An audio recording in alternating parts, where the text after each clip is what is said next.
பூனைகளால அமானுஷமும் பேயையும் பார்க்க முடியுமா? நிறைய பேர் என்ன சொல்வீங்கன்னா, பார்க்க முடியும் அப்படின்னு சொல்வீங்க. ஒரு சில பேரு பூனைகளுக்கு இருக்கிறதே 5 அறிவு தான், அது மூலியமா எப்படி நீங்க இதெல்லாம் சொல்றீங்க அப்படின்னு கேட்பீங்க. ஒரு ஊர்ல பூனைகளை தெய்வமாவே கொண்டாடுறாங்க. அது எங்கன்னு தெரியுமா? ஒரு பூனை இறக்க போறவங்க யாரு அப்படிங்கறத கண்டுபிடிக்கும். அது எப்படின்னு தெரியுமா? சோ நீங்க பூனை பிரியரா இருந்தா மறக்காம இந்த வீடியோ ஃபுல்லா பார்க்கணும். நீங்க பூனை பிரியரா இல்லைன்னா கூட பூனைகளோட இந்த மிஸ்டீரியஸான ஃபேக்ட்ஸை கேட்டு நீங்க பயங்கரமா ஷாக் ஆக போறீங்க. ஸோ அதுக்கு என்ன பண்ணணும்? இந்த வீடியோ ஃபுல்லா பார்க்கணும். ஸோ வாங்க வீடியோக்குள்ள போகலாம். நான் உங்கள் சிவரஞ்சனி, பிரிட்டிஷ் ஹிஸ்டரியில இருந்து.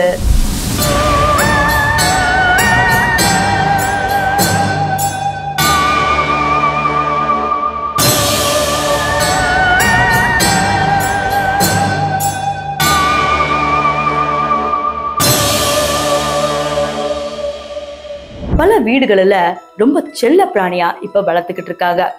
அந்த காலத்துல பூனை வளர்த்த ரீசன், வீட்டுல எந்த ஒரு பாம்போ இல்ல மற்ற விலங்குகளோ வேட்டையாட வந்தாலும் பூனை ஒத்தாலா நின்று காப்பாத்திடும் அப்படிங்கிற மாதிரி பல விஷயங்கள் சொன்னாங்க. அதுக்கப்புறம் பூனையை வளர்க்கறது ஒரு ட்ரெண்டாவே இருக்கு. ஆனாலும் நீங்க டார்க் வெப், அதுவும் இன்ஸ்டாகிராம்ல பல ரீல்ஸ்ல நீங்க பார்த்திருப்பீங்க. ஒரு பூனை ஏதோ அமானுஷ சக்தியோட பேசுற மாதிரியோ இல்ல பேய்களோட விளையாடுற மாதிரியோ இல்ல ஒரே வீட்டுல இன்னொரு விலங்கு இறந்து போயிருக்கோம், அந்த விலங்கோட ஆவியோட விளையாண்டுட்டு இருக்கிற மாதிரி நீங்க பல வீடியோஸ் பார்த்திருப்பீங்க. இதெல்லாம் உண்மையா இல்ல இன்டர்நெட்டுக்கு சும்மா பொய் சொல்றாங்களா அப்படிங்கிற மாதிரி நீங்க நினைச்சிருப்பீங்க. அது எல்லாமே உண்மைதான். பேரநார்மல்ல என்ன சொல்லியிருக்காங்கன்னா, இப்போ நம்மள மாதிரி மனிதர்கள் ஓரளவுதான் இருட்டுல பார்க்க முடியும். ஆனா பூனைகளால எந்த விலங்கும் பார்க்க கூடாத அளவுக்கு அவ்வளோ இருட்டுலையும் கரெக்டா கணிச்சு பார்க்கும். ஸோ நம்ம எப்படி ஒரு பேய் ஏதோ ஒரு அமானுஷ சக்தி இருந்தா உணர முடியுமோ, பூனைகளால அதை அப்படியே கண்ணாலேயே பார்க்க முடியும். ஸோ அதனாலதான் எல்லாரும் என்ன சொல்லுவாங்கன்னா, பூனைங்க வீட்டுல இருந்தாவே அங்க தீய சக்தி இருக்காது அப்படிங்கிற மாதிரி சொல்லி கேள்விப்பட்டிருப்பாங்க. ஸோ அது இதுக்கும் ஒரு ரீசன். ஆஸ்கர் த கேட், இந்த பூனை முதியோர் இல்லத்துல வளர்ந்துட்டு இருந்துச்சு. யாரு கூடயும் பேசாம, யாரு கூடயும் பழகாம, யாரு கூடயும் விளையாடாம அது மாட்டுக்கு தனியாவே இருக்கும். சாப்பாடு போட்டா மட்டும்தான் சாப்பிடும். ஆனா ஒரு நாள் ஒரு தாத்தாவோட மடியில போய் படுத்துக்குச்சு. அதன் பிறகு அந்த தாத்தா கொஞ்சம் மணி நேரத்திலேயே இறந்து போயிட்டாரு. இப்போ அந்த பூனை மேல கொஞ்சம் சந்தேகம் வருது. ஏன் இந்த பூனை இவ்வளவு நாள் இல்லாம தாத்தா கிட்ட வந்துச்சு அப்படிங்கிற மாதிரி. அடுத்து கொஞ்ச நாள்ல ஒரு பாட்டி மடியில இந்த பூனை உட்காந்துச்சு. அதே மாதிரி அந்த பாட்டி கொஞ்ச மணி நேரத்துல இறந்து போயிட்டாங்க. எல்லாரும் இன்டர்நெட்ல என்ன சொன்னாங்கன்னா, இது ஒரு அன்லக்கியான பூனை அப்படிங்கிற மாதிரி சொன்னாங்க. ஆனா உண்மையா பேரநார்மல் மற்றும் பல பேர் என்ன சொன்னாங்கன்னா, இறந்து போறவங்க யாருன்னு முன்கூட்டியே கணிச்சனாலதான் அந்த பூனை அங்க போய் உட்காந்துருக்கு. ஸோ எப்பெல்லாம் இந்த பூனை யார் பக்கத்துலயாவது போய் உட்கார போகுதுன்னா அவங்க இறக்க போறாங்க. ஸோ உடனே வீட்டுல டாக்டர் சொல்லிடுவாங்க, அவங்களோட கடைசி நிமிடங்களை அங்கதான் கழிப்பாங்க. அதுக்கப்புறம் இந்த பூனையோட வியூவே மாறி ஆரம்பிச்சது. அதுக்கப்புறம் இந்த பூனைய எல்லாருமே கொண்டாடவும் ஆரம்பிச்சாங்க.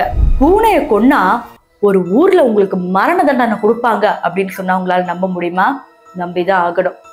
ஈஜிப்ட்ல பூனைய கடவுளாவே பார்த்தாங்க. நான் பல வீடியோல சொல்லியிருப்பேன், ஒரே ராஜா ஒரே ராணிக்கு மட்டும்தான் அங்கெல்லாம் மம்மி செய்வாங்க. ஆனா அங்க பூனைகள் கூட மம்மி செஞ்சிருக்காங்க. கிட்டத்தட்ட 1,00,000 பூனை மம்மிஸ் அதே மாதிரி எடுத்திருக்கிறாங்க. ஏதாவது ஒரு வீட்டுல பூனை செத்துடுச்சு அப்படின்னு தெரிஞ்சாவே எகிப்திய ராஜாவும் சரி ராணியும் சரி அவரோட ஒரு பெரிய குற்றவாளின்னு சொல்லி கொலை செய்ய சொல்லுவாங்க. அந்த அளவுக்கு பூனைய கடவுளாவே பார்த்தாங்க. ஈவன் அங்க பூனை கடவுள் அப்படிங்கிறதே தனியா இருக்கு. பூனைக்கு ஏன் எகிப்துல அவ்வளோ ஒரு இம்பார்ட்டன்ஸ் கொடுக்கணும் அப்படிங்கிற ஒரு சந்தேகம் வரலாம். ஆனா பூனைக்கு இருக்கிற மிஸ்டீரியஸ் ஃபேக்ட்ஸ் அவங்களால கூட விளக்க முடியல. ஒரு வீட்டுல கெட்டது நடக்க போகுது அப்படின்னு தெரிஞ்சாவே பூனைகள் அது வாங்கி இறந்து போயிடும்.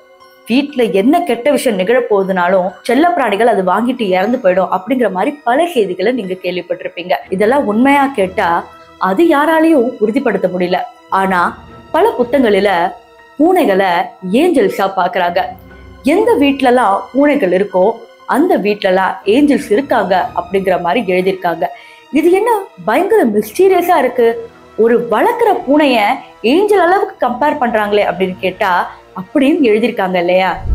நம்ம இந்தியாவில் இருக்கிற பொதுவான கருத்து என்னன்னா, கருப்பு பூனை கிராஸ் பண்ணாவே கெட்டது நடக்க போகுது, அமானுஷம் ஏதோ நிகழப்போகுது அப்படிங்கிற மாதிரி நினைச்சுப்பாங்க. ஆனா வேற ஊர்ல என்ன தெரியுமா நினைச்சிட்டு இருக்காங்க, முழு நிலவுல ஒரு கருப்பு பூனை நம்மளை கிராஸ் பண்ணி போகுதுன்னா பெரிய ஜாக்பாட் அடிக்க போறதா நம்பிட்டு இருக்காங்க. ஏன் நம்ம ஊர்லயும் அது கொஞ்சம் கொஞ்சமா மாறி மாறி கருப்பு பூனை கிராஸ் பண்ணாவே அது ஏதோ கெட்டது நடக்க போகுது அப்படிங்கிற மாதிரி சொல்றாங்க. ஆனா உண்மை என்னன்னா, வீட்டுல பூனைகள் வளர்க்கறது ரொம்ப ரொம்ப நல்லது. அதையும் தாண்டி நமக்கு எந்த கஷ்டங்கள் வந்தாலும் செல்ல பிராணிகள் நம்ம கூடவே இருக்கும் அப்படிங்கிற மாதிரி சொல்றாங்க. இந்த வீடியோல பூனைகளோட பல ரகசியங்களை நீங்க கேள்விப்பட்டிருப்பீங்க. நான் சொன்ன எந்த ரகசியம் உங்களுக்கு பிடிச்சிருந்ததுன்னு மறக்காம கமெண்ட் செக்ஷன்ல சொல்லுங்க.